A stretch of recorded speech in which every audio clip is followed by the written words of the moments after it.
You're one of the contenders for the Money in the Bank briefcase, but that same night, Kofi Kingston will challenge Bobby Lashley for the WWE Championship. So, what will happen if you win the briefcase and if Kofi wins the championship? Will you go after your friend or after Roman Reigns? When Kofi wins the WWE Championship, I will take the briefcase and I will sprint up to Kofi and I will extend my hand and I will shake his hand and then I will hug him and maybe even a kiss on the forehead. You can't stop me. Maybe I will. And that will be the extent of our physical contact because I would never, ever do that to Kofi. Obviously, Roman Reigns is on my brand. He's on SmackDown. And to me, if you ask me, he is numero uno. He's the top dog. He's at the very top of the heap of the whole industry. I would put him as the #1 guy. So that's the title I want. I want the very best in my mind. So yes, my brother's success is not my failure. And that is a life lesson for all of us to learn is we should all want to see our friends, our family, we should all want to see them win, not to drag them down to where we are. We should want to elevate to where they are and see them elevate and we elevate with them. That is what I hope. Hope Kofi wins. I hope he has a very, very long run because that is not a title that I want to go after. I never want to take anything at all from Kofi. So this will be your first Money in the Bank match, but also the first pay-per-view with fans on the road. So how do you feel about this match? Will we see a different attitude in Big E? And of course, what is your strategy for this stipulation? Well, I've been doing a lot of ladder work. Really 3 days is I'll go to, I've been telling people I go to Home Depot in the morning and I'll just work on picking up the ladder.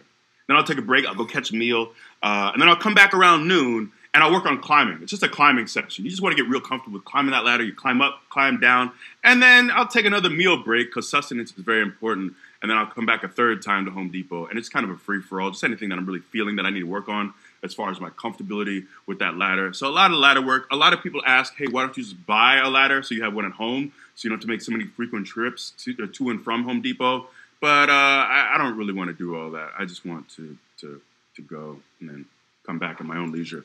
But yeah, that's my strategy, is just being really comfortable with the ladder. Because when you go to wrestling school, a lot of you might be shocked by this, but you don't really spend, there's not like a school to work on ladder matches. I have never, in all the years in FCW, we didn't really work on ladder matches. You work on a lot of things. You work on your leapfrogs, you work on your hammerlocks, you work on your drop kicks. You don't really work on your ladder climbing. That's not really a thing. So that's my strategy, is get real comfortable with ladders.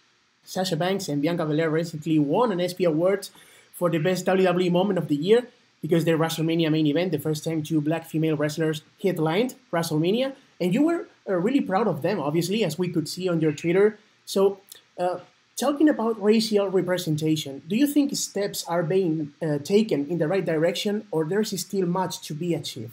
Oh, there's still definitely work to be done, but I think we're moving in a good direction. I really do. I look around, and this is something we've talked about recently, is I can't remember there ever being so many black male and female wrestlers on Raw, SmackDown, NXT, UK, so across the board on so many of these brands.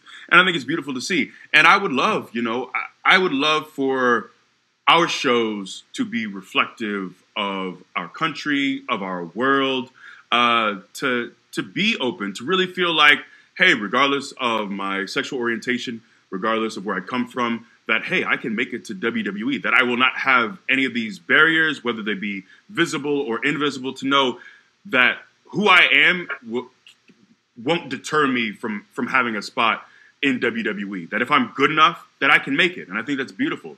And yeah, I'm extraordinarily proud of the both of them. I think Sasha has shown that she truly is a star for for a long time now. She's shown for many years that she, and not just, hey, I'm a very good women's wrestler, but hey, I'm a very good wrestler, regardless of gender. I think she's incredible. I think she's a star. I think she exudes superstar in her look and the way she carries herself. She has so many classics under her belt, so many incredible matches from her time in NXT to now. And I think she's incredible. And if you look at Bianca, I think she's a star, man. She screams star. The way she carries herself, she's a ridiculous athlete. And she has really grown in the ring. I'm just such a fan of the two of them as human beings and as performers.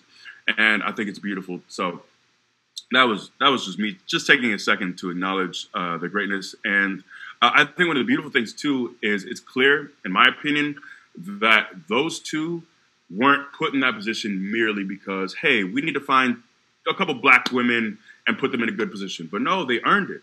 They're that good that it, you know, if they were exactly the same, but were white or were of a different race, like they deserve it because they are that good.